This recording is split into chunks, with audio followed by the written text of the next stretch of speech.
मुरली अमृत की धारा है धारा, जो देती दुखों से किनारा। मुरली अमृत की धारा है धारा, जो देती दुखों से किनारा। भूले जीवन में हो जा शिव बाबा मुरली में समझा, भूले जीवन में हो जा। ओम शांति। 4 फरवरी 2025 का महावाक्य है। मीठे बच्चे, बाप तुम्हें अविनाशी ज्ञान रत्नों का दान देते हैं, तुम फिर औरों को दान देते रहो, इसी दान से सद्गति हो जाएगी। आज का प्रश्न है, कौन सा नया रास्ता तुम बच्चों के सिवाय कोई भी नहीं जानता है? उत्तर, घर का रास्ता व स्वर्ग जाने का रास्ता अभी बाप द्वारा तुम्हें मिला है। तुम जानते हो शांति धाम हम आत्माओं का घर है, स्वर्ग अलग है, शांति धाम अलग है। यह नया रास्ता तुम्हारे सिवाय कोई भी नहीं जानता। तुम कहते हो अब कुंभकर्ण की नींद छोड़ो, आंख खोलो, पावन बनो। पावन बनकर ही घर जा सकेंगे। आज का गीत है, जाग सजनिया जाग। ओम शांति। भगवानुवाच, यह तो बाप ने समझाया है कि मनुष्य को व देवताओं को भगवान नहीं कहा जाता, क्योंकि इनका साकारी रूप है। बाकी परमपिता परमात्मा का न आकारी न साकारी रूप है, इसलिए उनको शिव परमात्माए नमः कहा जाता है। ज्ञान का सागर वह एक ही है। कोई मनुष्य में ज्ञान हो नहीं सकता। किसका ज्ञान? रचता और रचना के आदि मध्य अंत का ज्ञान, अथवा आत्मा और परमात्मा का यह ज्ञान कोई में नहीं है। तो बाप आकर जगाते हैं, हे सजनिया, हे भक्तियां जागो। सभी मेल अथवा फीमेल भक्तियां हैं, भगवान को याद करते हैं। सभी ब्राइड्स याद करती है एक ब्राइट ग्रूम को। सभी आशिक आत्माएं परम पिता परमात्मा मासू को याद करती है। सभी सीताएं हैं। राम एक परम पिता परमात्मा है। राम अक्षर क्यों कहते हैं? रावण राज्य है ना, तो उसकी भेंट में राम राज्य कहा जाता है। राम है बाप, जिसको ईश्वर भी कहते हैं, भगवान भी कहते हैं। असली नाम उनका है शिव। तो अब कहते हैं, जागो, अब नवयुग आता है, पुराना खत्म हो रहा है। इस महाभारत लड़ाई के बाद सतयुग स्थापन होता है और इन लक्ष्मी नारायण का राज्य होगा। पुराना कलयुग खत्म हो रहा है, इसलिए बाप कहते हैं, बच्चे कुंभकर्ण की नींद छोड़ो, अब आंख खोलो। नई दुनिया आती है। नई दुनिया को स्वर्ग सतयुग कहा जाता है। यह है नया रास्ता।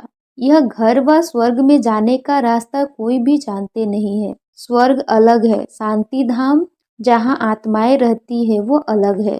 अब बाप कहते हैं, जागो, तुम रावण राज्य में पतित हो गए हो। इस समय एक भी पवित्र आत्मा नहीं हो सकती। पुण्य आत्मा नहीं कहेंगे। भल मनुष्य दान पुण्य करते हैं, परंतु पवित्र आत्मा तो एक भी नहीं है। यहाँ कलयुग में है पतित आत्माएं, सतयुग में है पावन आत्माएं। इसलिए कहते हैं, शिव बाबा आकर हमको पावन आत्मा बनाओ। यह पवित्रता की बात है। इस समय बाप आकर तुम बच्चों को अविनाशी ज्ञान रत्नों का दान देते हैं। कहते हैं, तुम फिर औरों को दान देते रहो तो 5 विकारों का ग्रहण छूट जाए। 5 विकारों का दान दो तो दुख का ग्रहण छूट जाए। पवित्र बन सुखधाम में चले जाएंगे। 5 विकारों में नंबर 1 है काम, उसको छोड़ पवित्र बनो। खुद भी कहते हैं, पतित पावन, हमको पावन बनाओ। पतित विकारी को कहा जाता है। यह सुख और दुख का खेल भारत के लिए ही है। बाप भारत में ही आकर साधारण तन में प्रवेश करते हैं, फिर इनकी भी बायोग्राफी बैठ सुनाते हैं। यह सब ब्राह्मण ब्राह्मणियां, प्रजापिता ब्रह्मा की औलाद। तुम सबको पवित्र बनने की युक्ति बताते हो। ब्रह्मा कुमार और कुमारियां, तुम विकार में जा नहीं सकते हो। तुम ब्राह्मणों का यह एक ही जन्म है। देवता वर्ण में तुम 20 जन्म लेते हो, वैसे शूद्र वर्ण में 63 जन्म। ब्राह्मण वर्ण का यह एक अंतिम जन्म है, जिसमें ही पवित्र बनना है।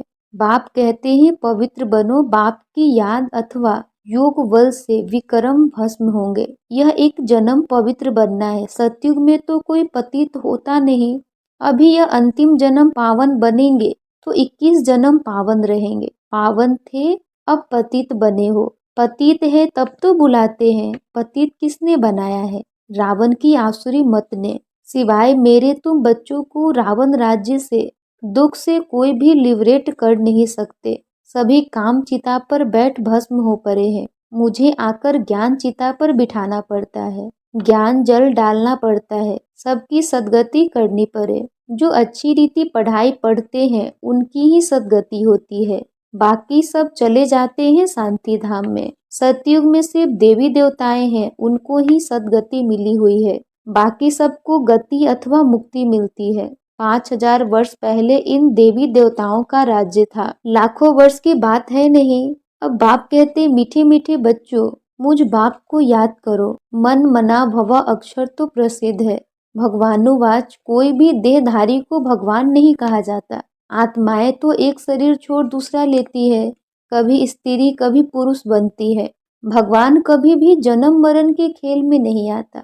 यह ड्रामा अनुसार नूंद है।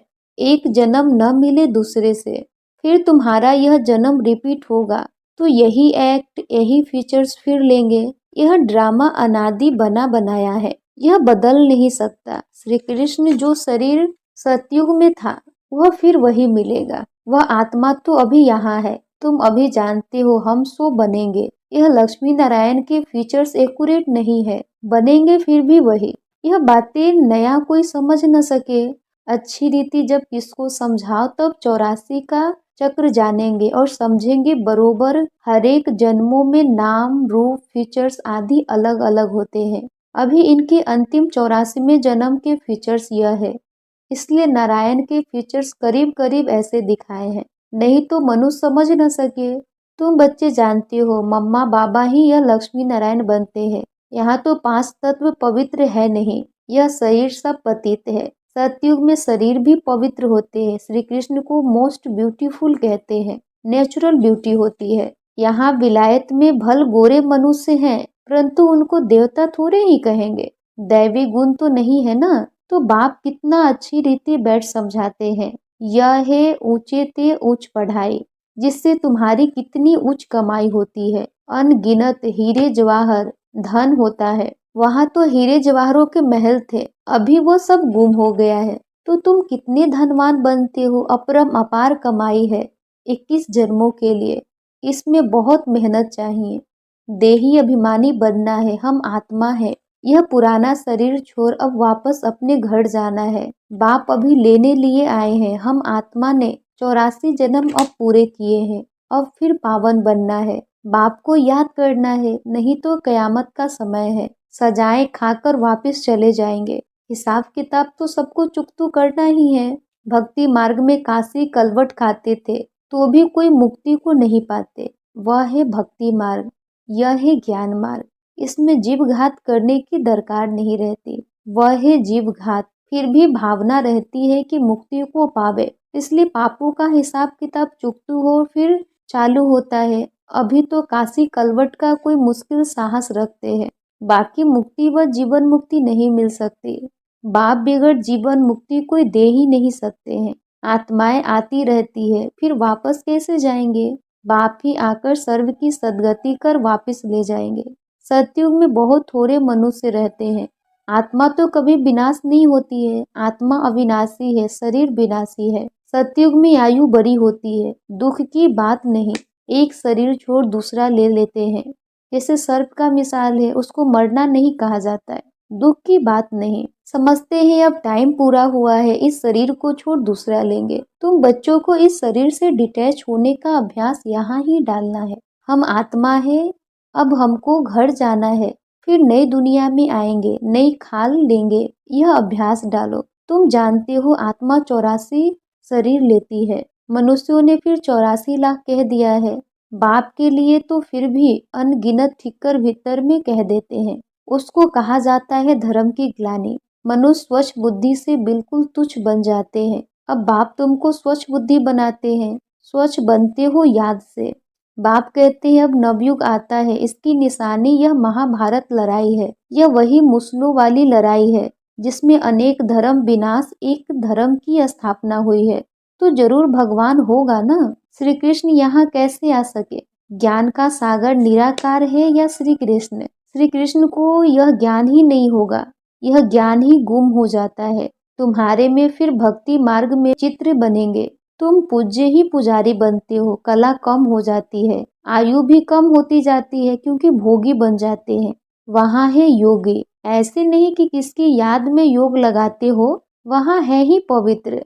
श्री कृष्ण को भी योगेश्वर कहते हैं। इस समय श्री कृष्ण की आत्मा बाप के साथ योग लगा रही है। श्री कृष्ण की आत्मा इस समय योगेश्वर है। सतयुग में योगेश्वर नहीं कहेंगे, वहाँ तो प्रिंस बनती है। तो तुम्हारी पिछाड़ी में ऐसी अवस्था रहनी चाहिए जो सिवाय बाप की और कोई शरीर की याद ना रहे। शरीर से और पुरानी दुनिया से ममत्व मिट जाए। सन्यासी रहते तो पुरानी दुनिया में है, परंतु घर बार से ममत्व मिटा देते हैं।